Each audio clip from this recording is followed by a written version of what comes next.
1, 2, 3.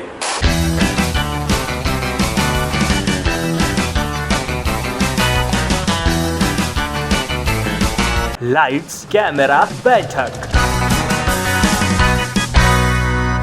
Happy Hola, hello and namaskar and my name is Mohammed Gaurav. Welcome back to today's podcast.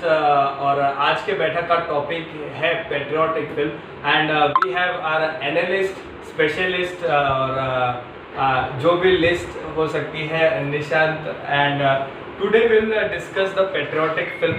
Nishant, first of all, favorite patriotic film? Life जैसे जैसे बढ़ी, जैसे मैं young था तब मुझे बॉर्डर बहुत पसंद थी। हाँ। कि जाना है, दुश्मनों को मारना है। फिर धीरे धीरे जैसे बढ़ा, गदर जब देखी थी तो लगा था कि पाकिस्तान की एक लड़की के साथ हैंडपंप देखा। तो सभी है ऐसे ऐसे, पर border would be my all time favourite. जितने भी उनमें एक्टर्स की जो परफॉर्मेंस है, सनी देओल ले लो, सुनील शेट्टी ले लो, अक्षय खन्ना ले लो, सब चूज करना है तो बॉर्डर। तो पेट्रियोटिक फिल्म की बहुत वास्ट जर्नी रही है इंडियन फिल्म इंडस्ट्री में। लाइक हमारी जनरेशन को अगर पहली फिल्म याद होगी तो वो बॉर्डर ही होगी, क्योंकि उसके पहले वाली जो फिल्में थी semi black and white genre की, तो वो शायद ही हमें याद होगी। उसमें भी अगर कंसिडर किया तो मदर इंडिया काइंड ऑफ जो फिल्में थी वो। उसके बाद जैसे जैसे फिल्म डेवलप हुई तो अभी रिसेंट में जो मिशन मंगल, हाँ, तो ये जर्नी रही है। तो रिसेंट में ऐसा कोई कि ओके दिस इज कि इंडियन सिनेमा बना रहा है फिलहाल अभी, वो कंपैरिजन में तो नहीं होगी बॉर्डर के कंपैरिजन में। लगता है आपको कि अभी इंडियन सिनेमा नहीं बना पा रही वैसी फिल्में कि जो लोगों के अंदर का जगा सके, ऐसा नहीं बना, नहीं मोर कमर्शियल लगता है, हाँ, व्हिच इज गुड, हाँ, बट वो जो जज्बा आता था जज्बा, थिएटर में चिल्लाना हाँ, है, भारत माता की जय वाला जो वो फील नहीं आ रहा अभी फिलहाल। तुम्हारी फेवरेट कौन सी? क्योंकि मैं थोड़ा सा लेट हुआ आपके जनरेशन से, जो border was one of the favourite film, but उसके बाद अगर कमिंग एज में अगर मैंने देखा होगा तो मैंने वो रंग दे बसंती बहुत पसंद है। बिकॉज ऑल टाइम फेवरेट अगर कंसिडर किया तो रंग De Basanti is the film कि मैं कभी भी कहीं पे भी कैसे भी देख सकता हूँ। बिकॉज एक तो यूथ कि मैं बहुत जनरेशन से मैं कनेक्ट कर सकता हूँ, और हम वो वाली जनरेशन नहीं है कि सब लोग बॉर्डर पे जाके लड़ सकते, तो हम लोग वो वाली जनरेशन में है कि हम घर पे बैठ के कैसे कंट्रीब्यूट कर सकते। लाइक रिसेंटली हमने चाइना ऐप डिलीट की। ऐसा नहीं है कि हम लोग देश के लिए कुछ करना नहीं चाहते, बट द थिंग इज कि हम हमारे वे में करेंगे। तो वो सारी चीज़ें हमारी जनरेशन ने बहुत अच्छे से कनेक्ट की।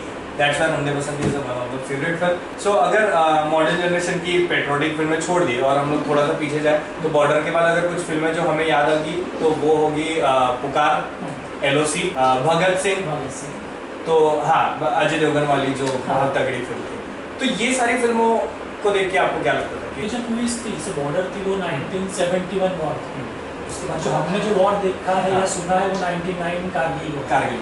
जैसे ही वो हम लोग जीत गए उसके बाद धड़ाधड़ मूवीज आना शुरू हुई। पुकार उसी में से थी, राजकुमार संतोषी का डायरेक्शन था, AR रहमान का म्यूजिक था, और उसका जो थीम म्यूजिक है अगर आप सुनोगे, अगर आप ऑडियंस कोई भी सुन रहा है तो पुकार का थीम म्यूजिक आप लगाओ, यूट्यूब पे मिल जाएगा। वो इतना पैशनेट है, रहमान साहब ने इतना सुपर तरीके से बनाया उसको, तो वो एक बहुत अच्छी मूवी है।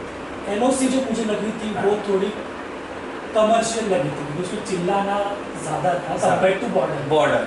ऐसा मुझे लगता है, बहुत जनों की फेवरेट है LOC। और उसके बाद जैसे भगत सिंह पे 3 मूवीज बनी थी, तीनों एक ही दिन रिलीज हुई थी। उसमें अजय देवगन वाली अपनी सबकी फेवरेट।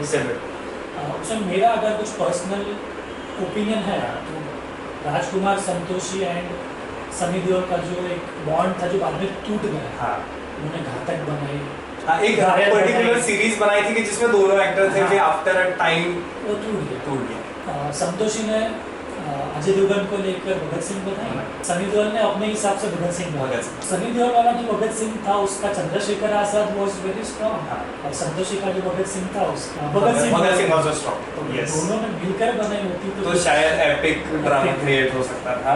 देन उससे अगर थोड़ा सा नीचे आ जाए तो हमको मिलती है रंग दे बसंती, मंगल पांडे, आमिर खान का एपिक परफॉर्मेंस। उसके बाद स्वदेश, जो वन ऑफ द बहुत लोगों को फिर से हाँ देश के लिए कुछ करना है वाला जो फील था। उसके बाद Hrithik Roshan, Lakshya. Yes, one of the finest performances by Hrithik Roshan, लेकिन मूवी चली नहीं थी, कमर्शियली हिट नहीं थी, कल्ट मूवी है। क्या प्रॉब्लम हो सकता है? मेरे को ऐसा लगता है कि शायद वो दोनों चीजें मिक्स, थोड़ा मॉडर्नाइजेशन थोड़ा पेट्रियोटिक मिक्स करने के चक्कर में घुस गई थी फिल्म। मे बी और अपनी ऑडियंस भी मुझे लगता है तब जो थी, हाँ। उनको तब क्या शायद अभी भी उनको मसाला मूवीज मसाला लाइक बॉलीवुड का टिपिकल अगर एक जॉनर हो तो वो है ड्रामा, जिसके लिए हमें हमेशा हम बोलते हैं कि कोई फिल्म किसी में कंसीडर नहीं तो ड्रामा फिल्म है। बॉर्डर में भी हर एक्टर की लव स्टोरी दिखाई गई, बट हमें उसमें भी देशभक्ति दिखी, ठीक है। जहाँ वो लेटर लिख रहे हैं अपने वाइफ को, स्वागत के दिन वापस आ रहा है बॉर्डर पे, वो तब भी कनेक्ट किया। वो मॉडर्नाइजेशन लक्ष्य में अगर प्रीति जिंटा के साथ अगर कनेक्शन बिल्डअप किया तो वो शायद से हमको पेट्रियोटिक से थोड़ा सा डिस्ट्रैक्ट कर गई, शायद इसलिए हमें वो फिल्म में ज्यादा कनेक्ट की। सेम ना कि वही है कि टॉपिक से थोड़ा सा भटक गई तो ऑडियंस भी कनेक्ट नहीं कर फिर जैसे बॉलीवुड ग्रो हुआ, फिल्में ग्रो हुई, पेट्रियोटिक फिल्मों में भी ग्रोथ हुआ, तो उसमें आती है अक्षय कुमार, जिसको हम हमेशा देशभक्ति के फिल्मों के लिए जानते हैं। उसमें रुस्तम, एयरलिफ्ट, परमाणु, बेबी, ये सारी एक ही जॉनर की फिल्में हैं और मुझे ऐसा लगता है कि एक भी डिसअपॉइंटिंग नहीं।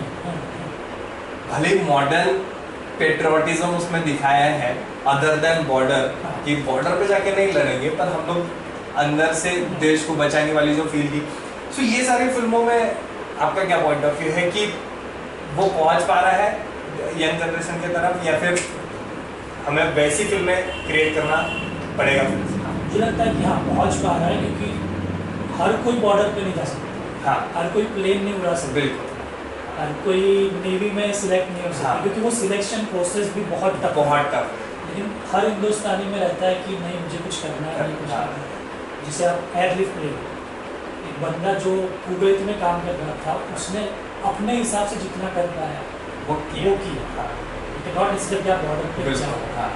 रंग दे बसंती होगी, भले वो एक फिक्शनल मूवी थी, हाँ, लेकिन उसमें भी क्या आप एक इंडिविजुअल कितना कर सकता है, देश के लिए क्या सोचता है या फिर उसका पॉइंट ऑफ व्यू क्या है मॉडर्न पेट्रियोटिज्म को लेके। सेम स्वदेश का भी जो है, क्योंकि हाँ, हमारी लाइफ बिल्कुल। में कम से कम 5 लोग ऐसे रहते हैं जो देश के बाहर जाके काम करते हैं। हाँ, और जब वो वापस आते हैं तो हमारे देश को गाली देते हैं हाँ, कि यार ये ऐसा ये है यहाँ पॉवर्टी है, ये बहुत सब चुपता है, बहुत चुपता है। ये स्वदेश वाज वन मूवी हाँ। जो वापस आया और उसने देश के लिए कुछ किया। अगर बॉलीवुड डायरेक्टर्स के बारे में बात करें जो पेट्रियोटिक फिल्म बनाते हैं, तो पहला नाम जो सबको पता था वो है जेपी दत्त। था इसलिए just because with in the time उनके फिल्मों का जो स्टैंडर्ड बोल सकते हैं या फिर मेकिंग वाइज वो भले मॉडर्न हो गए, पर वो जो पकड़ थी ना फिल्मों में, वो उनका ग्रिप छूटते। फिर आए नीरज पांडे, जिन्होंने बहुत क्लासिक पेट्रियोटिक फिल्में हमें आज के जनरेशन में दी है। अब पुरानी फिल्में तो ऑलमोस्ट सबने देखी है, और रिसेंट में जो लोगों को फिर से कि हमें देश के लिए कुछ करना है, तो वो फिल्म थी उरी। वो फिल्म थी उरी। उरी ने फिर से लोगों के अंदर ओके मैं को आर्मी ज्वाइन करना है वाला जो फीलिंग था, वो शायद विकी कौशल का परफॉर्मेंस या फिर ओवरऑल फिल्म का जो प्लॉट बोलो या फिर मेकिंग बोलो या फिर जो भी, पर वो फिल्म ने लाया लोगों के अंदर कि यार देश के लिए कुछ करना है। ऐसा क्या था कि उरी ने इम्पैक्ट, एक तो परफॉर्मेंस तो फॉर श्योर, विकी कौशल का जो परफॉर्मेंस था वो तो उसने तो लोगों को इंस्पायर किया या फिर उसी ने अट्रैक्ट किया। मेरे ख्याल से वो जो ग्राउंड लेवल की जो प्लानिंग दिखाई है, हाँ, कि तुम मर भी सकते हो, कैसे नहीं कि तुम बंदूक उठाए चल भी हाँ, जीत के वापस हाँ, आना ही है, पर नहीं यार कितनी ग्राउंड लेवल पे कितना रिस्क है, कितनी उनको सिक्योरिटी दी जाती है, कितनी प्लानिंग लगती है, क्या क्या प्लानिंग लगती है। इवन जो पॉलिटिशियंस रहते हैं उनको कितना छुपाना पड़ता है। हाँ, इतना ईजी नहीं है कि अब जैसे उसामा बिन लादेन को अमेरिका वालों ने जाके मार दिया, उसके बाद तो हिंदुस्तान में भी चल रहा कि हम भी जाके मारेंगे, लेकिन इतना इजी नहीं है।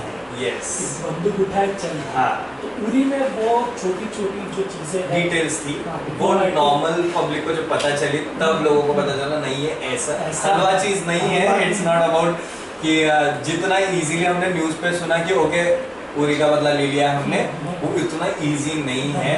फिर जो सवाल उठाने वाले थे कि हाँ हमको प्रूफ चाहिए, वीडियो चाहिए वाला जो सीन था, मूवी एक एक्चुअली लगा नहीं boss, it's not a easy task, ये डिफिकल्ट है।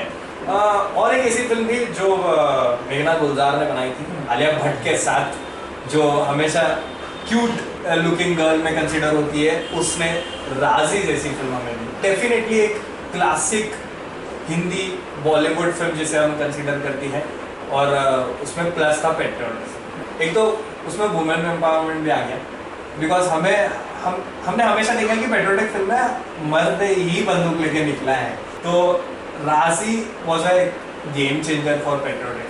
These are the unsung heroes, हाँ, जिसका हमको कभी नाम भी नहीं पता चलता। हिस्ट्री बुक्स में उनको कभी मेंशन भी नहीं किया जाता है, लेकिन उन्होंने शायद दूसरे देश में रहकर अपनी ज़िंदगी निकाल कर जान भी दे दी है, लेकिन हमको नहीं पता। तो राजी एक वैसी मूवी थी, रॉ एक रॉ वैसी वाज movie थी। One of the first. तो बहुत सारी मूवीज हैं, और एक और मूवी थी गाजी अटैक, यस, जिसका कहीं मेंशन नहीं नहीं कि वो विशाखापट्टनम पोर्ट पे हमारा जो सबसे बड़ा सबमरीन हाँ। है INS विक्रांत, हाँ, उस पे हमला किया था। और पाकिस्तान का जो उस पे टेक है वो अलग है कि हाँ। हमने हमला किया ही नहीं। किया ही नहीं, तो इसलिए बुक्स पे इसका कोई मेंशन नहीं मेंशन है। नहीं है, लेकिन ये अनसन हीरो से शायद अगर वो हमला कामयाब हो गया है तो शायद बहुत एक हिस्ट्री बन जाती थी, फिर शायद से वो किताबों में छपती थी, बिकॉज पेट्रियोटिज्म हमारे किताबों में भी थोड़ा सा अलग वे में दिखाया गया। एक पॉइंट ऐसा हम कंसीडर कर सकते हैं कि मॉडर्न जनरेशन देश के लिए थोड़ा सा ऐसा निग्लिजिबल एटीट्यूड उनका इसलिए आ गया है जस्ट बिकॉज हमारी किताबों ने हमें वो नॉलेज नहीं दी। नहीं। स्कूल डेज में अगर आप एक प्रॉपर हिस्ट्री अगर उन्हें पढ़ाओगे कि दिस वाज हमें थोड़ा बहुत ये भी होता है कि हमें फॉरेन हिस्ट्री बहुत पढ़ाई जाती है स्कूल डेज में। इंडियन हिस्ट्री जो होती है शायद उससे हम लोग लैक करते हैं, तो शायद ये भी हो सकता है कि हमें एजुकेशन सिस्टम में भी कुछ इनपुट डालनी चाहिए जिससे लोगों का इंटरेस्ट डेवलप हो। पेट्रियोटिक फिल्मों को शायद उससे भी प्रॉफिट हो, बिकॉज लोगों को थोड़ा बहुत इंटरेस्ट है, बट इट्स लाइक कि हाँ चल मसाला फिल्म है, जॉन की फिल्म है, अच्छे की फिल्म है, मारदार देखने मिलेगी, देख लेंगे। पर अदर देन दैट अगर बॉलीवुड फिल्मों को ग्रोथ करना है तो ये एक चीज़ हो सकती है। एक तो 2-4 इंसिडेंट रिसेंटली हुए जो लोगों ने ऑलरेडी पेटेंट करवा लिए हैं कि हम इस पे फिल्म बनाएंगे, हम अक्षय को ले लेंगे, जॉन को ले लेंगे, बट और क्या होना चाहिए पेट्रियोटिक फिल्म? जैसे मार्वल का कंसेप्ट कि एवेंजर्स की इंडिविजुअल सुपर हीरोज की फिल्म है, हाँ। और उनकी कंबाइंड 3-4 फिल्म। 3-4 जैसे तुमने बोला है कि जो इंसिडेंट हुए हैं हिस्ट्री में, हाँ। तो एक इंसिडेंट हुआ उस पर बना, फिर उसके बाद एक बड़ा हुआ है, फिर उसके बाद बड़ा हुआ, and you can connect this. Yes, for example Dharma ने ही राजी और गाजी अटैक दोनों प्रोड्यूस किया। हाँ। तो गाजी का जो मेन प्लॉट था वो विशाखापट्टनम पोर्ट पे हमला होने वाला है, वो आलिया भट्ट को मालूम पड़ता है। हाँ, तो वही अगर वो हुक कनेक्ट करके अगर हाँ क्रिएट कर पाए तो एज अ मूवी लवर आपको बहुत अच्छा प्रोडक्ट मिलता है। हाँ, प्रोडक्शन हाउस तो सेम ही है, बिल्कुल, हाँ, तो वैसे ही अगर आप और 5-6 इंसिडेंट्स पे क्रिएट करते तो बॉलीवुड फिल्मों में इतने पास टाइम है क्या कि 2.5 घंटे में सब दिखा? सब मत दिखाना, मतलब एक इंसिडेंट ले, हाँ, लाइक रोहित शेट्टी कर रहा है, उसने अपनी सिंघम एक बनाई, हाँ, सिग्मा एक बनाई, हाँ। अभी सूर्यवंशी में उनको छोटा हुक छोटा दे दिया, छोटा छोटा और छोड़ दो। अभी जैसे भगत सिंह की मूवी आई थी, उसमें जलियांवाला बाग पे इंसिडेंट था, भगत सिंह का लाइफ वहाँ से जनरल डायर ने जो जलियांवाला बाग कांड किया था, उसको इंग्लैंड में जाके उद्धम सिंह ने मारा। हाँ, और उद्धम सिंह की मूवी अभी आ रही है जिसमें विकी कौशल, तो we can connect this to छोटा, हाँ। So on this note, we'll end today's podcast of patriotic film. Hope you like this, and if yes, give a fan thumbs up. Comment कि हम next podcast कौन से movie genre पे करें, और subscribe the channel. Bye bye.